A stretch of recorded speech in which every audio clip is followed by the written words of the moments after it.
Mutsire bina gyemsiziro okubeera nga temugoberera FAD Pro UG ku muli of course nyowe okubeera nga tembabuuzaako mu ngeri enjawulo muzikiriza ate mbere nga te mbeebaza mubali nnyo balira okubeera nga te mulaga solidarity okubeera nga te mutwegattako essaawa eno tulina abasubscribers emitwalo 3,13 era nga very soon tugenda kubeera nga tukona emitwalo 5 egy'abasubscribers ate oba oli awo n'emitwalo 10 mu bbanga eritali lyawala mwebale nnyo mubali ddala okubeera nga temugoberera era nga njagala of course okwongera okubeera nga mbeebaza nti amawulire gemujja wano mwasalawo okubeera nga ate mugeesiga era nga nze nabasuubiza nti nja kubaleeteranga amawulire nga bwe gatambula mu ggwanga Uganda ne bweggwanga yonna yonna amawulire agataliiko nfuufu oba amawulire agataliiko kyekubira nga bwe gali era bwe mbeera nga kuleetera gwe kyolina okubeera nga okola kiri kimu make sure nti you subscribe ate notification bell nayo gikooneko ojja kubeera nga kuleetera notification awo buli wona abantaddeyo ojja kubeera nga kufunanga notification yawo kakati waliwo mpya oba waliwo ekipya mukulu kyosobola okubeera nga te atuleetera as usual nagamba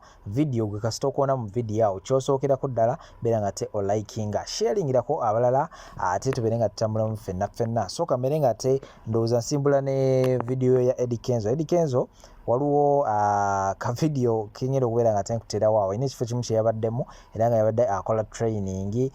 bamutaddemu ice nze no nali ndowooza nti ebintu bino bibeera bya kwejalabyajalabyamu bibeera bya kusaaga omuntu okumukwata ne bamutuuza mu ice era nga ebintu bino oba ekikolwa kino kikolebwa nnyo oba bakikola nnyo ku basambi b'akapiira era nga Eddie Kenzo yavuddemu nga teyeetegeera nga bwogenda okubeera nga te obiraba awo ate Eddie Kenzo bwe naba nkugjeeyo nina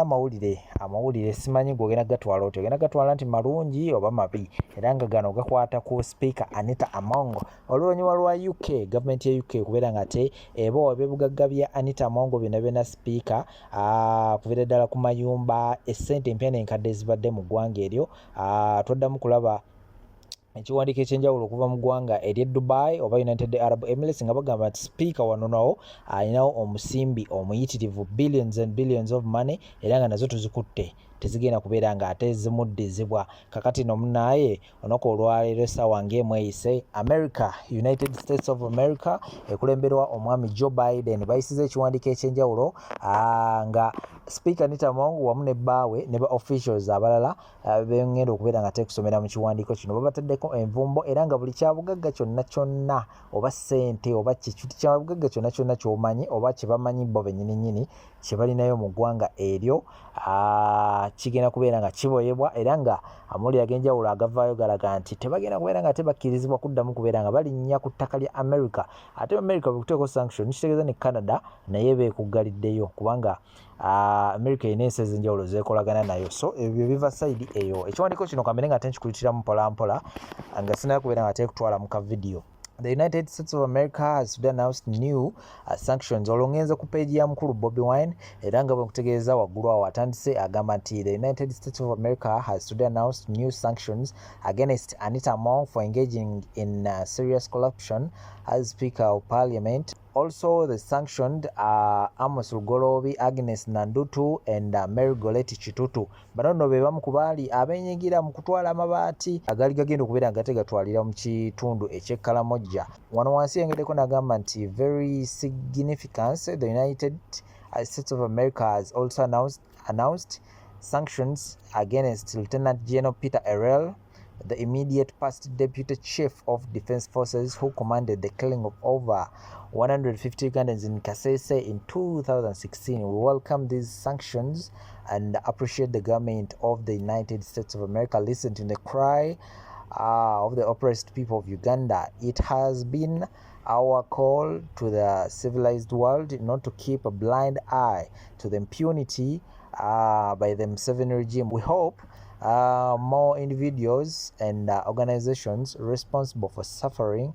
of our people will be sanctioned. So nayegaseko nagamba nti this sends a clear message to those responsible for gross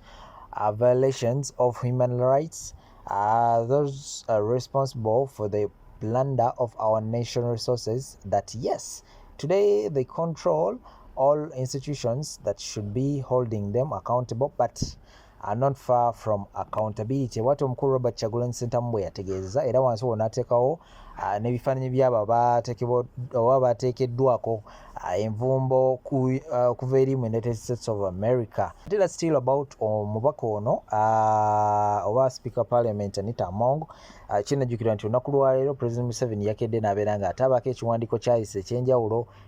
ng'ayongera okubeera nga ate ayagala okumanya ddala Speaker Among alina ebyobugagga bino ebyogerwako ebiri mu ggwanga lya UK byeclaiminga nti bya Anita Among. Anita Among yavaayo ne yeegaana mu lujjudde n'aga nti siinayo wadde kakkapa sinayo wadde kantu nakamu side eyo. So ebyo bivaayo side eyo kamere nga tembatera obutambi buno ate oluvannyuma nkomawo n'amawulire amalala mangi nnyo temuvaawo.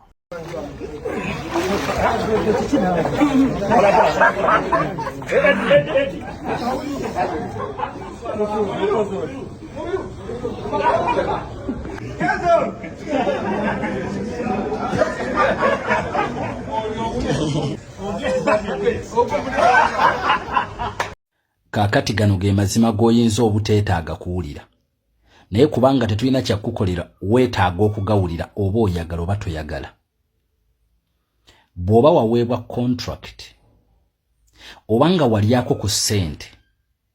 nga menshoni yaazo yakukakkanya maanyi ga Bobi Wine oba nga tewazirya wabula ng'owagira omuntu oyo eyaweebwa ssente okukakkanya amaanyi ga Bobi Wine oba nga tonnakwata ssente ezo naye ng'olina oluvuuvuumo lw'owulira olujja mu maaso awo mbu ogenda kuba mu kabinja n'abavubuka abagenda okuweebwa ssente ezikkakkanya Bobi Wine oba ng'obadde olina w'otuuse ng'ekituufu kiri nti osigazza kimu ku sayinenga ddamu weetegereze contract eyo bwe kiba kyetaagisiiza oba tolina looya mufuna ddemu akuvuunulirire bulungi. What will be the repercussions eziyinza okuvamu ekyo singa gw'oyagala okulwanyisa aba takkakkanye wabula okweyongera okugenda bugenzi mu bbanga oba mu maaso. Ekituufu kiri nti abamu kati posts muziyitako mudduka misindi obusungu bubatta naye munda mu ggwe njagala ng'oli point blank. Ebirala byonna simanya biki bimutera okuteeka mu comment section zaffe nga mutulumbagana tajja kufuga tajja kukola ki naye oli muntu ogu tunuulira audience eyagala omusajja gwe naawe nga toyina na reason eri genuine gy'oyinza kuwa in public as to why you hate him. One, oli mwavu, olya bubi, osula bubi, onyigirizibwa, ojjanjabirwa mu malwaliro gegamu ge tujjanjabirwamu, amakubo g'otambuliramu ge tutambuliramu, obuyumba osula mu buno obukyali obw'okweyiya mu busingo olumu, olabika mbeera yataasulewo taabeerewo, bakadde bo bali bubi mu kyalo gye baviira ddala, empeereza mbi nnyo nnyini ddala, ebyenjigiriza bifu, tewasoma, ekimu ku kyakulemesa system n'ensonga ezifaanako. Kakati toyina mulimo gwankalakkalira goyinza kwanjula mu maaso ga mikwano gyo n'ebirala. But ekikulu Katonda kyakuwadde oba kyoyinza okuba nga ofunidde in this generation ye data ne smartphone. Akati bw'ogasseeko ekyo n'ofuna ne idea esobola okukomentinga ebivumo mu Luganda. Ng'osobola okukomentinga by'ebivumo mu Luganda nga byobisobola okuvuma mu Luganda. Naye ng'okubizza mu Luzungu omuntu abusing mu Luzungu nga kyo kikyali kizibu. Akati ndi ku muntu kikange ekyo. Bw'obanga oli ku level nga waweebwa ssente zikkakkanya Bobi Wine, muganda wange nzibu. Zino zibalagala. Abasajja zibalimu nga ntunuka. Akasajja k'amaanyi.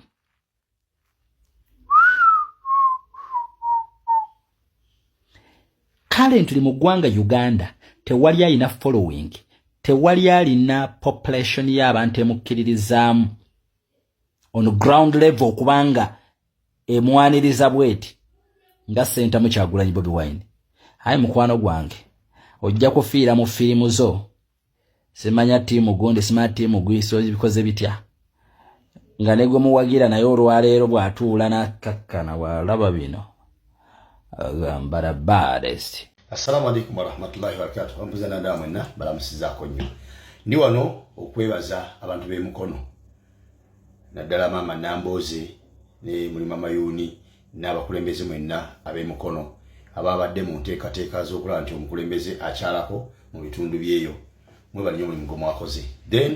nezaako okubaza abantu b'emukono mwenna abaloozi b'emukono mwenna abatuuze b'emukono buli alina kyakoze kyonna ne bwe wayimirire n'obubaka jambo bwoti omukulembeze ayitawo wakoze kyamaanyi kati ate abatambudde naye okuva gye baamuganye okubeera mpaka gye baamusindise mu kibira ne mutambula n'empaka mu kibira gy'alaze ate muli baddala nnyo era muli b'amaanyi nnyo n'abamuwerekedde ne bamutuusa mpaka Magere ne bakakasiza nti tuddayo okwebaka naye tumaze kakasa nti n'omukulembeze atuuse ewaka nammwe muli baakabi nnyo wabula njagala obbategeeza nti ako kaabadde kasiki gwe kyoba omanya buli atendereza kyabadde mukono ako kaadde kasiki kati bwakasiki kakabadde bwe katyo kati embaga egenda faanana etya embaga yaddi yanca ku Lwakutaano e Masaka after party egenda kubeera Mityana oba okitegeera so n'olwekyo mwenna tubategeeza nti embaga yanca temugisubwa buli eyeetenda amaanyi yenna eyewulira nti olina obusobozi eyewulira nti osinga Kyagulanyi wetuva woobodda genda emukono oba opima amaanyi go wenkanawa obuzito ku Kyagulanyi genda emukono ffe twavuddeyo ono bamuyita kigere kya nvubu okyepimamu tekola ki teriiwo ageewulira wetuva woobodda bwe oyagala okakasa amaanyi go wegakoma gwe Kyagulanyi wava bw'ati enkyanga naawe oteekawo olukuŋŋaana olulwo ojja kumanya ki kyewenkana ku Kyagulanyi emukono twamazeeyo ayagala okumanya bw'ayimiridde ne bw'azitowa genda emukono then enkya Masaka bwe tunaava e Masaka buli eyewulira yenna nti olina amaanyi e Masaka bwe tunaavaayo naawe kola olukuŋŋaana olulwo ensi ejja kusalawo oyo ye Kyagulanyi kulembeze wa Uganda maanyi ali ayimiridde ku ga Katonda n'abantu be gigamuyimirizaawo oba okitegeera ekyokubiri bino njagala mbibagambe nga sinafa kubanga oba oli abbiya bimukaga ayinza okusanga sikyali ku nsi kuno olwekyo nga ffe musamba batugamba bw'obukeesa tebalamba n'azibya ate bw'obuzibya tebalamba n'akeesa kireza ffe tutambula mu kufa na kuwona ekyo tukimanyi obulamu bwaffe bwe butambula nalabye omukyalo omu musirikale w'amaanyi mu ggwanga ng'ali ku TVM ena program yabaddeko alina challenge ginalabye gyayogedde mu programu ye wallahi nga yaddala kyala yabuuza n'agamba nti Uganda erina constituency 525 n'agamba ayagalayo ekibiina kimu kyokka mu bibiina by'ebyobufuzi ebivuganya NRM ekyali kisimbyewo ababaka abawera 1,000 ne bavaayo ne beesimbawo ku kaadi y'ekibiina ekyo ababaka 200 badde nsaba baganda baffe aba FDC mu myaka 20 gye mwamala nga mumuliidinga opposition mutujjukizeeyo oba waliwo omulundi gumwina ababaka ba parliament abeesimbawo nga bawera 200,000 okwesimbawo bwesimbi si okuwangula wabula okwesimbawo bwesimbi ababaka 2 nga bagidde ku kaadi yammwe ne beesimbawo okuvuganya ku bakaba ba parliament kale ne bagwa ku 2 ebyesimbawo ne kuyitako 10 oba ne kuyitako 5 oba okitegeera bwe kibanga mu myaka 2 temwakikolako awo nno waliwo obunafu n'obugayavu bw'amaanyi nnyo ku bungi bw'abantu bwe mwali mulaga bwe mulina obuwagizi obungi mu bantu ne mubanga mwalemwa okuweza ababaka 2 abeesimbawo ku kaadi yammwe bagenda bavuganye ku bakaba ba parliament kitegeeza nti obunafu bukyali bungi mu opposition. Njasaba aba NUP ebigambo bino mbitwale nga bikulu ku maanyi ge mutulaga n'obungi bwe mutulaga obw'obuwagizi eri omukulembeze waffe Robert Kyagulanyi Ssentamu mu kulonda 2026 mumenye likodi tutwale ababaka 400 nga beesimbye ku kaadi ya NUP 400 nga beesimbye ku kaadi ya NUP at least ku 4 205 biwangule ne ulamuko mosti oteka ya beesimbyewo abatono gye tujja okukoma okufuna ababaka abatono mu parliament neje munako moteka ya beesimbyewo nga bangi gye tujja okukoma okufuna ababaka abangi mu parliament olw'ensonga bwe tuba tetuna kufuna parliament ogiza mu ngalo zaffe ng'abo opposition bingi ebikyayita waawo nga bitukuba bingi ebikyatulemera okuyisa waawo nga bya mugaso eri Abannayuganda. Kati guno omulanga nkubira Abannayuganda mwenna buli omu bw'obanga wasoma atukako mu 6 ekitegeeza nti olina empapula ezikusobozesa okwesimbawo. Muve kufa abatasoma abatasobola kwesimbawo ku kifo kyonna mbubawo palamenti oba bwani titusobola kuba tetwasoma naye mu abasoma balina empapula ezibasobozesa okwesimbawo. Please mwesimbewo, please mwesimbewo. Omukazi yayogedde n'empula ekigambo kyayogedde wallahi nga kinkutteko. Yagambye nti okuva basaawo multi-party system wabeeyo ekibiina kyonna ekivaayo kiwa obujulizi nti mu mwaka bwe guti mu kulonda ku mwaka bwe guti basimbawo ababaka ba palamenti 200 ku kaadi yaabwe ne bajja bavuganya kale ne bagwa ne bwayitako 5 nga teri kibiina na kimu kyakisimbyewo ababaka 200. Kuno njagala ekyo mukijjewo aba NUP. Obungi bwe mwatulaze emukono, obungi bwe mwatulaga embalala, obungi bwe mwatulaga erukunjiri, obungi bwe mwatulaga embaale, obungi bwonna buli ekitulaga mutulaga nti ensi yonna tugikutte mu ngalo 5 n'obuwagizi. Obuwagizi obwo mutulaga obungi bwe butyo tubeera tutya nga batusinza ababaka abangi mu palamenti. Ekyo kikome kati kubanga onukwaladde kujja buzzi gwe mulundi gwaffe ogwasoose mu palamenti nga NUP. Omulundi oguddako 2026 kikafuuwe ekyo tukijjewo tukisangulirewo ddala. Tewaayo wadde ekibiina kyonna ekisinza NUP ababaka abangi mu palamenti temukikkiriza. Bwe tuba nga ffe tusinga abawagizi abangi mu Uganda kijja kityo okubanga ate sifa abasinga ababaka abangi mu palamenti. Temuddamu kikiza ekyo kubeerawo. Ab'e Masaka enkya tujja.